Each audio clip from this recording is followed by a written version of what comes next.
I'ma crush it. Call me the go. Welcome to Unsung, the nonprofit news magazine show. I'm your host, Anthony Walker. We're coming to you again from Grandview Park on Mount Washington. We're lucky to have unusually warm weather for this time of year, so it's not bad to be outside. Unsung had a special opportunity to sit down with former Congressman from Ohio, Tony Hall, recently. He has a blueprint to end hunger, and we think we can learn from his ideas on how we can tackle this problem in our community. Plus, we get a sneak peek at factory installed at the Mattress Factory. But first, let's see what's happening with the nonprofits in our region.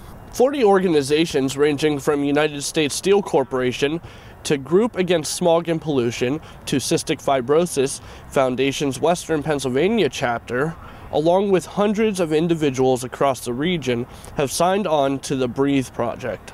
The multi-million-dollar research, public awareness, and action campaign was initiated by the Heinz Endowments with the goal of raising the region's air quality from the ranks of the worst in the country to the ranks of the best. Key coalition members will lead an upcoming public meeting to set goals, develop a process for implementing solutions, and measure improvement in air quality.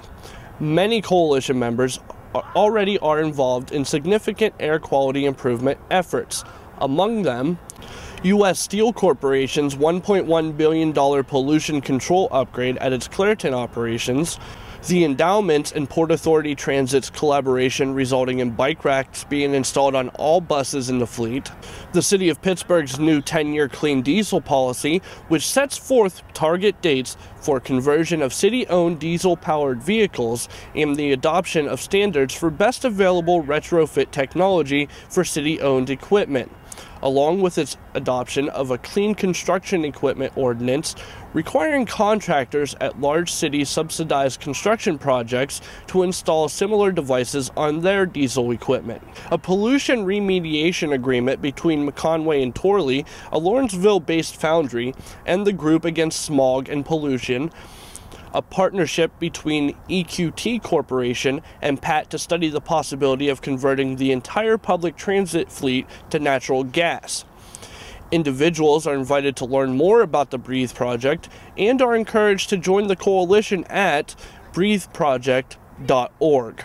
On October 25th, as part of the Lights On After School, a national day of recognition celebrating the importance of after-school programming, Allegheny Partners for Out of School Time hosted a Lights On After School event at the Carnegie Science Center with local after-school program providers, participants, and advocates. The event culminated when icon Mr. McFeely and event attendees lit up the iconic Mr. Rogers Memorial statue. The Fred Rogers Memorial statue lighting is one of the 10 winners of the Light Up a Landmark contest, a nationwide challenge that called for creative ideas for illuminating a local landmark that would also highlight the importance of after-school programs. Pittsburgh Social Venture Partners have announced a call for applications for the 2012 Fast Pitch. The PSVP Fast Pitch is a 2-month program designed to build the capacity of and create visibility for innovative local nonprofits. Leaders will participate in a Fast Pitch coaching program where they will receive training and feedback on how to succinctly and powerfully tell their stories. The training program will culminate with an evening event showcasing up to 10 finalists who will compete for $30,000 in grants. Details at psvp.org. Speaking of opportunities, Awesome Pittsburgh is live and looking for their first $1,000 grant winner.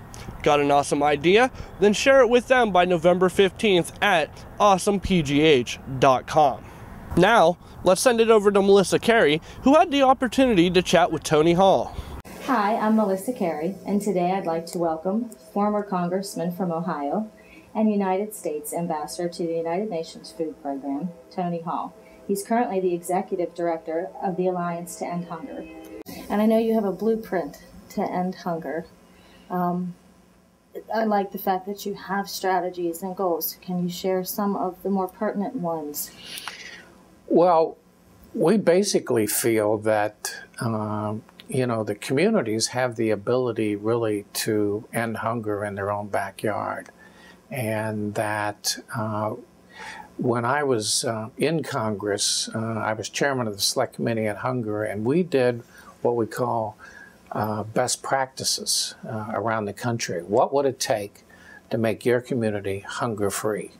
In other words, what we wanted to get communities to do is to say, nobody's ever going to go to bed hungry in our town again, in Pittsburgh, let's say, or in the community of Pittsburgh. And what would it take to do that? And we got it down to the best practices around the country, what it would take, and we got it down to 14 points. And so one of the things that we do at the Alliance is that we offer this program to any community across the country that wants to do this. As individuals, how do we reach politicians? You talk to them. Write their congressman, email their congressman, but see them personally and tell them about their life, especially if they've been hungry or if they know people that have been hungry, and ask them to start voting for these issues and start worrying about hungry people. Because, you know, hungry people and people that live in poverty, they don't have much of a voice. You know, they don't have campaign funds. They don't have advocates, or at least they don't have many of them in Washington, D.C. They're not particularly the greatest voters in the world. And they're kind of crowded out by all these expensive lobbyists in Washington, D.C. Their voice is not heard.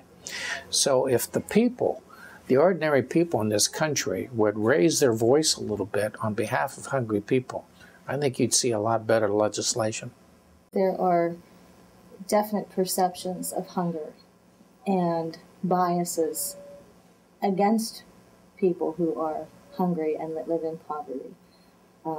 What kind of things inside the organization do you promote to end those misconceptions? I think what we really need is a leader, you know, a president, a senator, a governor, somebody to really take this issue of hunger and saying, I'm going to make this my issue. And by the time my term is over, I want people to say that nobody's going to go to bed hungry in America ever again. And we can do that here. Mm-hmm. You know, it's not like we know what to do. We produce enough food in this country to do this. It's a question of we haven't created the political will to do it. Well, I'll tell you a story that Mother Teresa taught me. I had the pleasure of spending some time with her. I met her maybe 7 or 8 times in my lifetime. The first time I met her was in Calcutta many years ago. And she took me downtown, and it was in a very busy part of Calcutta, a very poor area. People were living on the sidewalk, and, well, there was no sidewalk. I mean, they were just living on top of one another in very squalid conditions. And I said, you know, I must have said something to the effect, look at the poverty here. My gosh, I mean, people living on top of one another. I mean, where does one start? And she didn't say anything. She didn't say anything to me at that time. She saw somebody lying in the street and got some men to take this older man home, and she began to take care of him, clean him off, and I think that man died later on that afternoon. But she came back to me later in the day and said to me, you know, not everybody like you can come to Calcutta, but I want you to remember this, and I want you to tell people this. Always do the thing that's in front of you. You know, they can go to our website. They can go to the Alliance to End Hunger, which is the group that I am the executive director of. And right there we have a website that talks about hunger-free communities, and they can go right into it. On October 28, 2011, the Mattress Factory opened Factory Installed, an exhibition last presented at the museum in 2006. Factory Installed will support and exhibit new work by a selection of artists from throughout the world who had responded to an open submission call to the Artist in Residence program in January 2011. The exhibition will run through May 2012. Here's a sneak peek.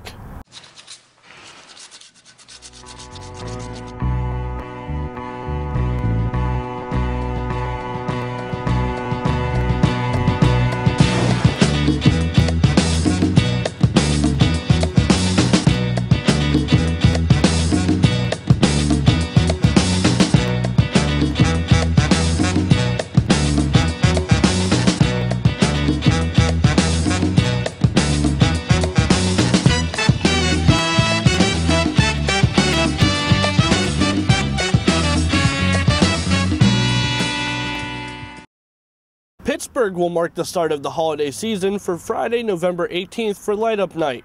2 days worth of festivities are planned, and more information is available at downtownpittsburgh.com. Holiday treats and totes will take place on December 8th from 5 to 8 p.m. at Bachtown in Robinson. The event will collect totes for the Pittsburgh Tote Bag Project and food for the Greater Pittsburgh Area Food Bank. More details at tote4pgh.blogspot.com.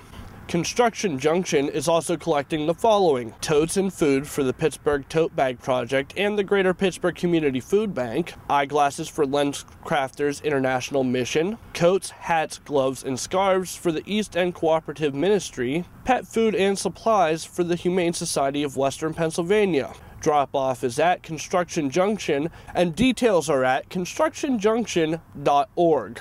Another opportunity for you to help is at Carnegie Science Center. Carnegie Science Center, in partnership with Citizens Bank and Wish 99.7, present Stockings of Love, a program that invites visitors to donate pairs of new socks to benefit the Homeless Children's Education Fund. All sizes of socks are needed for men, women, and children. Details at carnegiesciencecenter.org. Thanks for watching this episode of Unsung. You can check out our previous episodes and our Unsung Uncut series over at pittsburghonvideo.org. Let us know how you make a difference in our community or what you would like to see in upcoming episodes by adding your comments to this video. Also, be sure to tell your friends. I've been your host, Anthony Walker. We'll see you next time. Keep it awesome, Pittsburgh. So I said I'ma crush it. Call me the golden boy cause it shine whenever I touch it. Don't rush it, the flow comes naturally. Actually, the whole hood after me. Masterpiece, I outran a pace car. And these dudes fucking mad cause they can't even find a day job. I stay hard with or without Viagra. And I said the flow crush like the force of Niagara. I'm after a major label budget, but since I'm